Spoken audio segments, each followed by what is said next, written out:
Jade plant succulent variety का बहुत ही खूबसूरत लीफी प्लांट माना जाता है। इसकी देखभाल बहुत आसान भी है और बहुत टफ भी है। अगर इसको आपने एक बार समझ लिया तो इसको आपको ग्रो करने में आपके टेरेस गार्डन में या बालकनी गार्डन में कोई भी दिक्कत नहीं होने वाली है। यदि आप जेड प्लांट लगाने के शौकीन हैं, जेड प्लांट आपके गार्डन में ग्रो नहीं करता है, तो कुछ आज ऐसी टिप्स बताऊंगी और एक ऐसा फर्टिलाइजर बताऊंगी जिससे आपका जेड प्लांट बहुत तेजी से ग्रोथ भी करेगा, पत्तियां भी काफी अच्छी रहेंगी और जो स्टैम्प आपको दिखाई दे रही हैं ये भी काफी अच्छी सी मोटी सी रहेंगी। महीने में एक बार उस फर्टिलाइजर का यूज करेंगे और उन टिप्स को अप्लाई करेंगे तो जेड प्लांट आपका छोटा सा छोटा मरा सा मरा पौधा भी बहुत अच्छे से ग्रोथ करने लगेगा। हेलो फ्रेंड, मैं सबिता ग्रीन गार्डन गुजरात से। ये जो वैरायटी मैं जेड प्लांट की दिखा रही हूँ ये बहुत ही हार्डी वैरायटी है और बहुत ही फास्ट ग्रोथ करने वाली वैरायटी है। नॉर्मल सी वैरायटी है, नर्सरी में अधिकतर आपको ये वैरायटी देखने को मिलेगी और इस वैरायटी के प्लांट बहुत ही तेजी से ग्रोथ भी करते हैं। अगर आप चाहते हैं कि जेड प्लांट की कोई ऐसी वैरायटी लगाएं जो कि बहुत फास्ट ग्रोथ करे, कम देखभाल में बहुत अच्छे से चलती रहे, टोपियरी बनाना चाहते हैं और चाहते हैं कि बहुत जल्दी से टोपियरी रेडी हो जाए, तो ये जो वैरायटी मैं आपको दिखा रही हूँ इस वैरायटी का प्लांट आपको नर्सरी में आराम से पॉली बैग में 30-40 रुपए में अवेलेबल हो जाएगा। आप उसको परचेज करके अपने गार्डन में लगा सकते हैं या फिर कटिंग से लगाना चाहते हैं तो ये बहुत ही अच्छा मंथ है। इस टाइम पर आप जेड प्लांट की कटिंग भी बहुत अच्छे से ग्रो कर सकते हैं। आज हम इसकी प्रोपोगेशन से ही स्टार्टिंग करेंगे कि जेड प्लांट की हमको प्रोपोगेशन करना है, कटिंग लगाना है, इसके न्यू प्लांट बनाना है तो हमको किस तरीके से इनको लगाना है। जेड प्लांट को अगर आप जल्दी से बोनसाई रूप देना चाहते हैं, मोटी स्टेम चाहते हैं तो उसकी आपको मोटी कटिंग लगानी पड़ेगी। जैसे आप देख रहे हैं नीचे से ये ब्रांच आई हुई है और काफी अच्छी हेल्दी ब्रांच है, तो इस तरीके की ब्रांच को अगर आप लगाएंगे, कितनी भी बड़ी एक आध बीते की कटिंग भी लगा देंगे तो इस टाइम पर बहुत आसानी से ग्रो हो जाएगी। कटिंग लगाने के लिए आप प्रॉपर मिट्टी का भी यूज कर सकते हैं या फिर मिट्टी और सैंड का भी यूज कर सकते हैं, जिसको बालू कहा जाता है या बदरपुर सैंड कहा जाता है। अब ये जो ब्रांच मैं आपको दिखा रही हूँ ये बहुत ही सॉफ्ट ब्रांच है। अगर आप ऐसी ब्रांच आपके पास में नहीं है, वैसे तो सॉफ्ट वुड ब्रांच जो रहती है वो बहुत जल्दी से ग्रोथ करती हैं। अगर वैसी ब्रांच नहीं है तो यहाँ पर आप देख रहे हैं ये रेडिश जो है थोड़ी सी बूढ़ी स्टेम्प है। इस तरीके की स्टेम्प को भी आप लगा लेंगे। नीचे जो है इसके कटिंग के नीचे वाले पार्ट में जो मिट्टी में दबाना है आपको, उसमें आप जो है एलोवेरा जेल का भी यूज कर सकते हैं या हल्दी पाउडर का भी यूज कर सकते हैं। और 3-4 नोड एरिया, जैसे 1 node area, 2 node area, 3 node area, तो लगभग इतनी जो गहराई है ये मिट्टी के अंदर प्लांट की कटिंग की जानी चाहिए। तो कटिंग आपकी बहुत अच्छे से ग्रोथ भी करेगी और ज्यादा बारिश और हवा चलने पर कटिंग आपकी इधर उधर हिलेगी भी नहीं। जेड प्लांट की कटिंग लगा रहे हैं तो पानी किस तरीके से मेंटेन करके रखना है वैसे तो मैंने वीडियो में बताया है आपको। अगर आप सेपरेटली कटिंग को ग्रो कर रहे हैं किसी पॉट वगैरह में, उस पॉट को आप सिंपल इस तरीके के किसी भी बड़े पॉट में रख सकते हैं। इस तरीके के इसके बेस में रख देंगे तो आसानी से जब इसमें पानी देंगे तो उसमें भी मॉइस्चर मिलता रहेगा, क्योंकि वो कटिंग ग्रोथ करने में बहुत ज्यादा पानी की जरूरत नहीं रहती है, बस खाली मॉइस्चर की जरूरत रहती है। इस तरीके से भी आप लगा सकते हैं या आप कहीं सेपरेट तरीके से उसको रखना चाहते हैं तो डेली जो है उसमें सावरिंग करते रहें। मिट्टी अगर आपकी बेल्ड्रन है तो डेली सावरिंग करें, या अगर मिट्टी ही खाली है, उसमें सैंड वगैरह नहीं है, कोकोपीट नहीं है, तो आप जो है 1 दिन गैप करके उसमें पानी दे सकते हैं। जब मिट्टी ऊपर से आपको ड्राई दिखाई दे तब उसमें आप पानी दे सकते हैं। अब यदि आपके जेड प्लांट की कटिंग ग्रोथ कर गई है, उसको आप रिपोर्ट करना चाहते हैं तो क्या ये एकदम फेवरेबल मंथ है? तो बिल्कुल आप इस टाइम पर जेड प्लांट की किसी भी कटिंग को या किसी भी प्लांट को रिपोर्ट कर सकते हैं। उसको अच्छा सा पॉट वगैरह दे सकते हैं, अच्छी सॉइल मिक्स दे सकते हैं। जेड प्लांट को रिपोर्ट करना चाहते हैं तो किस तरीके के पॉट का यूज करना है, तो आप कोई भी पॉट में लगा सकते हैं जेड प्लांट को। जैसे ये नर्सरी पॉट है, इनकी गहराई ज्यादा है और इनकी चौड़ाई कम है, मैंने इस तरीके के पॉट में लगाया है। आप चाहो तो जो चौड़ाई ज्यादा रहती है, जो सिरामिक का पॉट रहता है या कोई भी स्टाइलिश पॉट रहते हैं, उनमें भी लगा सकते हैं। बॉन्साई पॉट में लगाएंगे तो जो इसका स्ट्रक्चर है, नीचे रूट कम जाएगी, साइड में रूट ज्यादा फैलेगी, तो ये जो ब्रांचेस हैं ये ज्यादा थिक होंगी। जो इनकी मेन स्टेम है जो ये इस तरीके से ये ज्यादा फैलेगा। जैसे कि ये वाला प्लांट है मेरा, आप इसका देखेंगे तो नीचे से जो है ये खाली एक ही स्टेम्प है, इस तरीके से है और इसी में मैंने इसको लगा कर रखा है। छोटा सा पॉट है, आप इसको देख सकते हैं, ये लगभग 1.5-2 साल का है। इसको कटिंग से ही ग्रो किया था और अभी आप देख सकते हैं ये थोड़ा सा ट्री का शेप ले चुका है। अभी इसको मैं और भी अच्छा तैयार करूंगी। तो इस तरीके से आप पॉट में इसको लगा सकते हैं। जेट प्लांट को रिपोर्ट करने के बाद 15-20 दिन बाद जब उसमें अच्छी आपको न्यू ग्रोथ दिखाई देने लगे, जैसे कि आप देख रहे हैं, अगर न्यू पत्तियां आपको दिखाई दे रही हैं अपने पौधे में, जब जेट प्लांट बहुत अच्छे से ग्रोथ करेगा, सॉइल मिक्स अच्छा मिलेगा उसको, तो आप देख रहे हैं इस तरीके से उसमें ग्रोथ होगी। जब ग्रोथ होने लगे तो पौधे को अगर आप भूसी बनाना चाहते हैं, घना बनाना चाहते हैं, तो आप पौधे की पिंचिंग करें। मेरे पौधे में मैंने बहुत बार पिंचिंग कर चुकी हूँ। यहाँ पर आप देख सकते हैं कई सारी ब्रांच आपको दिख रही हैं। अभी भी ये काफी ऊंचा जा रहा है, तो जब इसकी जो है प्रूनिंग पिंचिंग करूंगी तो फिर बाद में आपके साथ में शेयर करूंगी। तो अगर आप पिंचिंग करना चाहते हैं तो ऊपर की जो पत्तियां हैं स्टेम के साथ में 2-3 नोड एरिया से आप कट कर सकते हैं, अगर आपको छोटे से ही बोनसाई पॉट में लगे हुए प्लांट चाहिए।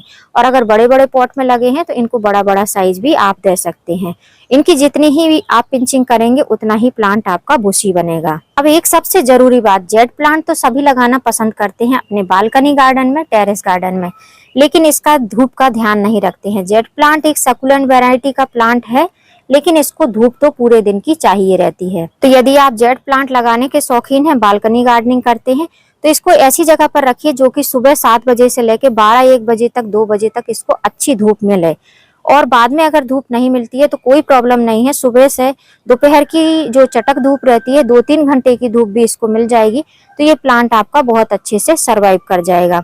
आपको जो पत्तियां एकदम ग्रीन ग्रीन सी लस ग्रीन दिखाई दे रही हैं, ब्रांचेस बहुत ही अच्छी हेल्दी दिखाई दे रही हैं, ये इसी कारण से क्योंकि पौधे को भरपूर मात्रा में सनलाइट मिलती है। यदि जेट प्लांट या किसी भी प्लांट में अगर सनलाइट नहीं मिलेगी, सन लविंग प्लांट है और उसको सनलाइट बिल्कुल नहीं मिल रही है उसके प्लांट के अकॉर्डिंग, तो आप कितना भी फर्टिलाइजर दे दीजिए, आपका प्लांट ग्रोथ अच्छे से नहीं करेगा, पत्तियां पीली करेगा, झड़ा देगा। तो अगर जेट प्लांट लगाने के शौकीन तो इस बात का जरूर ध्यान दें कि आप जेट प्लांट उसी जगह पर रखें जिस जगह पर इसको सनलाइट मिलती हो। पौधे की प्लेस को बार बार चेंज नहीं करना है, एक बार जहां रख दिया है धूप आती है वही रहने दीजिए, जिससे कि पौधा आपका स्टेबल हो जाए, उस एटमॉस्फेयर को वो जो है अच्छे से समझने लगे, या सीधी भाषा में कहें तो उसको जो है आदत हो जाए उसी जगह पर रहने की। अब यदि गर्मियों में आप चाहते हैं कि जेट प्लांट हमारा बहुत तेजी से ग्रोथ करे, तो उसका एक सीधा से सिंपल सा मंत्र है कि आप जो है जेट प्लांट के पौधे में सुबह के टाइम आकर अच्छे ठंडे पानी से साबरिंग करा करें। साबरिंग करेंगे तो पत्तियां भी क्लीन रहेंगी, ये ब्रांचेस थोड़ी टाइम के लिए गीली हो जाएंगी और हवा चलेगी तो इनको काफी अच्छी ठंडक मिलेगी। उस टाइम से जो है पौधा अपने ये स्टेम में पानी अच्छे से स्टोर कर लेगा और ये बहुत ही फ्रेश हो जाएगा। तो इससे जो है दिन भर की गर्मी में पौधा बहुत अच्छे से सरवाइव कर जाता है। जेट प्लांट में जितनी ही अच्छे से साबरिंग करेंगे, जेट प्लांट आपका उतना ही अच्छा ग्रोथ करेगा। अब साबरिंग करने का मतलब ये नहीं है कि आपको वाटरिंग नहीं करनी है, वाटरिंग भी करानी है, पौधे में मॉइस्चर मेंटेन करके रखना है। जैसे कि मेरे गमले की मिट्टी देख सकते हैं, आपको इसमें मॉइस्चर मिलेगा। ये एकदम सूखी ड्राई मिट्टी नहीं होनी चाहिए। अगर मिट्टी ड्राई हो जाएगी तो आपका जेट प्लांट जो है पत्तियां सिकोड़ने लगेगा, इसमें सिलवट सी पड़ने लगेंगी, इसमें चमक नहीं रह जाएगी, एकदम फीकी फीकी सी पत्तियां हो जाएंगी। तो इसलिए एक जब भी वाटरिंग करें तो एक बार भरपूर मात्रा में इसमें वाटरिंग करें और जो है डेली ही इसमें साबरिंग कर दिया करें। लेकिन मैं डेली ही इनमें वाटरिंग करती हूँ क्योंकि मेरे प्लांट की मिट्टी जो है थोड़ी सी वेल्ड्रन है। शाम के टाइम में वाटरिंग करती हूँ, सुबह के टाइम में साबरिंग करती हूँ। ये गर्मियों का प्रोसेस है कि शाम के टाइम में वाटरिंग, सुबह के टाइम में साबरिंग। सर्दियों के टाइम में सुबह के टाइम में वाटरिंग, शाम के टाइम में साबरिंग, या शाम के टाइम में कुछ भी नहीं। अब बात आती है कि हमको अगर अपने जेट प्लांट की ग्रोथ बहुत अच्छी चाहिए, पत्तियों को एकदम मोटा शेप देना है, ब्रांचेस को थिक करना है, तो कौन सा फर्टिलाइजर इसमें हम डालें जिससे कि जेट प्लांट हमारा बहुत ही अच्छा हेल्दी सा दिखाई दे। आज मैं अपने ये तीनों गमले में ये फर्टिलाइजर डालने वाली हूँ। इस फर्टिलाइजर को खाली महीने में एक बार आप डालेंगे तो जेट प्लांट आपका बहुत ही अच्छे से ग्रोथ करेगा। किसी भी फर्टिलाइजर का यूज करने के पहले हमको गमले की मिट्टी की गुड़ाई करनी होती है।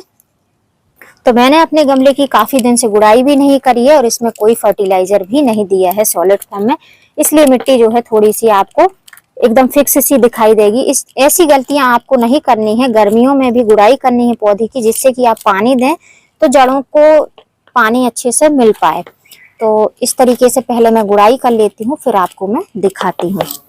अब इनकी गुड़ाई तो हो गई, अब इसकी मिट्टी को मैं निकाल दूंगी इस तरीके से।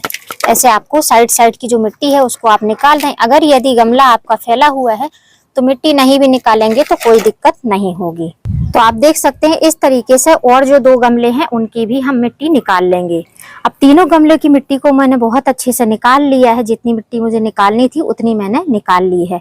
अब इसमें हम देंगे फर्टिलाइजर। जेड प्लांट की स्टेम को मजबूत करनी है, पौधे को अच्छा हेल्दी रखने के लिए, जड़ों को मजबूत करने के लिए इस पाउडर का यूज करूंगी, जिसको बोलते हैं बोन मील।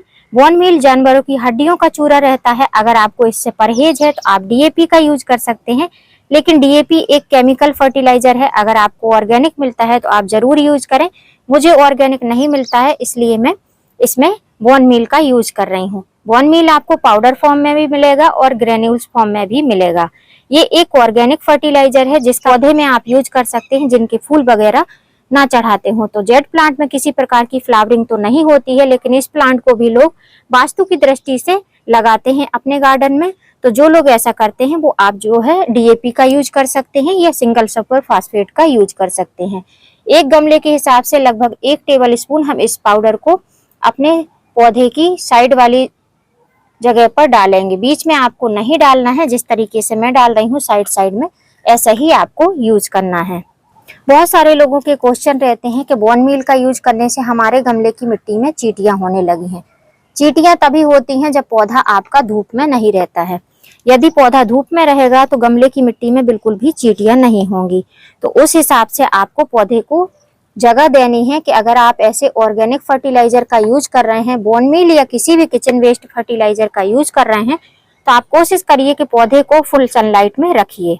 फर्टिलाइजर देने के बाद में जो हमने मिट्टी निकाली थी, इस मिट्टी से हम फिर से इस पौधे को कवर कर देंगे। अगर आप नई मिट्टी देना चाहते हैं तो नई मिट्टी का भी यूज कर सकते हैं। नई मिट्टी से आप अपने गमले की जो जड़ें हैं उनको कवर कर सकते हैं। मैं जो है वही पुरानी मिट्टी का यूज कर रही हूँ। इस तरीके से मैंने इसको कवर कर दिया है। और यदि आप जो है मेरी तरह प्लांट लवर की दृष्टि से इस पौधे को लगाते हैं जेड प्लांट को, तो आप एक बार जो है बोन मील का यूज करिए। महीने में एक बार यूज करना है। ये आपको ऑनलाइन भी मिल जाएगा और ऑफलाइन भी आपको बहुत आसानी से मिल जाएगा। इसको अगर आप एक बार ले लेंगे तो ये साल भर आपको खरीदना नहीं पड़ेगा। 90-100 रुपए में आपको जो है लोकल में मिल जाएगा और 100 के अराउंड या 100 से ऊपर जो है आपको ऑनलाइन मिल जाएगा। अब पौधे को हमने सूखे फर्टिलाइजर दिए हैं, इसलिए हम इसमें भरपूर मात्रा में पानी देंगे। तो इस तरीके से हाथ लगाएंगे और ऐसे हाथ पर डालते हुए पानी नीचे जाएगा, तो गड्ढे नहीं होंगे मिट्टी में और जड़ें जो है सुरक्षित रहेंगी। अब हमको तब तक इसमें पानी देना है जब तक कि जड़ों से पानी ना निकलने लगे। ये वाला प्लांट है, इसमें भी हम ऐसे ही पानी देंगे इस तरीके से। और अगर इस तरीके से आपके जेड प्लांट की पत्तियां पीली हो रही हैं तो कोई भी प्रॉब्लम नहीं है। नीचे की पत्तियां पीली होंगी तभी ऊपर की पत्तियां अच्छे से ग्रोथ करेंगी। पुरानी पत्तियां झड़ेंगी तभी नई पत्तियां आगे की साइड बढ़ेंगी। मैंने एक बार पानी डालने के बाद में दूसरी बार भी पानी डाल दिया है। अब जो है ड्रेनेज होल से पानी निकलना स्टार्ट हो गया है।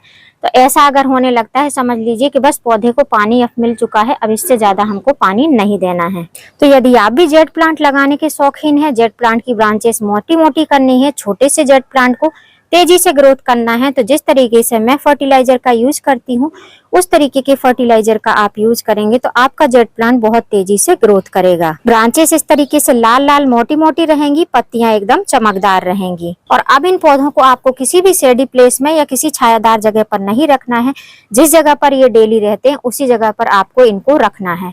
और पानी तभी देना है जब मिट्टी ऊपर की इसको ड्राई दिखने लगेगी। आप इसको ऐसे खुरच के देखेंगे, मिट्टी ऊपर से थोड़ी सी ड्राई दिखेगी, अंदर से थोड़ी सी नम रहेगी, तब इसको आपको पानी दे देना है। ऐसा नहीं करना है कि पूरी ही मिट्टी को ड्राई कर देना है तब आप इसको पानी देंगे, तो पौधे की जड़ें जो हैं वो काफी गर्माहट की वजह से खराब होने लगेंगी, जल जाएंगी, सूख जाएंगी। इसलिए जो है मतलब पौधे के जड़ों का मॉइस्चर खत्म हो उसके पहले ही आपको इसको वाटरिंग कर देना है। उम्मीद करती हूँ फ्रेंड वीडियो हेल्पफुल रहा होगा। वीडियो यदि थोड़ा सा भी यूजफुल लगा हो तो वीडियो को लाइक करना, चैनल पे न्यू हो तो चैनल को सब्सक्राइब करना बेल आइकन के साथ, जिससे कि मेरे आने वाली हर वीडियो की नोटिफिकेशन आपको मिलती रहे। फिर मिलूंगी किसी नई वीडियो में नए टॉपिक के साथ। तब तक के लिए हैप्पी गार्डनिंग।